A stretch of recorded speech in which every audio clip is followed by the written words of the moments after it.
আজ থেকেই অনেক ভারতীয় পণ্যের ওপর 50% মার্কিন শুল্ক কার্যকর হয়েছে। মার্কিন প্রেসিডেন্ট ডোনাল্ড ট্রাম্পের নতুন নির্বাহী আদেশের মধ্যে দিয়ে এই সিদ্ধান্ত কার্যকর হয়েছে।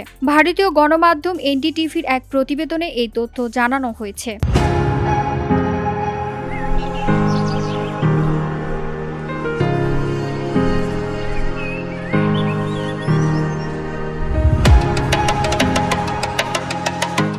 পোশাক, রত্ন ও গহনা, জুতা, আসবাবপত্র এবং রাসায়নিকের মতো পণ্যের ওপর মোট 50% পর্যন্ত শুল্ক আরোপ করা হয়েছে, যা মার্কিন প্রশাসন কর্তৃক আরোপিত সর্বোচ্চ শুল্ক এবং ব্রাজিল ও চীনের সমতুল্য। তবে ফার্মাসিউটিক্যাল এবং কম্পিউটার চিপের মতো পৃথকভাবে ক্ষতিগ্রস্ত হতে পারে এমন খাতগুলোর জন্য শুল্ক ছাড় এখনো অব্যাহত রয়েছে। চলতি বছরের আগস্টের শুরুতে প্রেসিডেন্ট ট্রাম্প ভারতীয় পণ্যের ওপর 25% শুল্ক হার আরোপ করেছিলেন। পরে তা আরও বাড়ানো হয়। ভারতের পররাষ্ট্র মন্ত্রণালয় যুক্তরাষ্ট্রের এই পদক্ষেপকে অনুপযুক্ত, উস্কানিমূলক ও অযৌক্তিক বলে উল্লেখ করেছেন।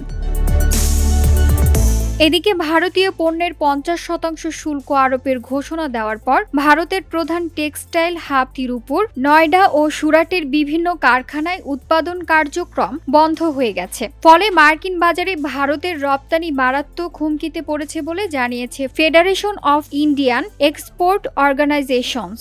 মঙ্গলবার এক বিবৃতিতে সংগঠনটির সভাপতি এস.সি. রায়হান বলেন, টেক্সটাইল ও পোশাক শিল্প এরই মধ্যে ভিয়েতনাম ও বাংলাদেশের মতো স্বল্প ব্যয়ের প্রতিদ্বন্দ্বীর কাছে বাজার হারাচ্ছে। এখন 50% পর্যন্ত মার্কিন শুল্ক কার্যকর হলে ভারতীয় পণ্যের প্রতিযোগিতার ক্ষমতা আরও কমে যাবে।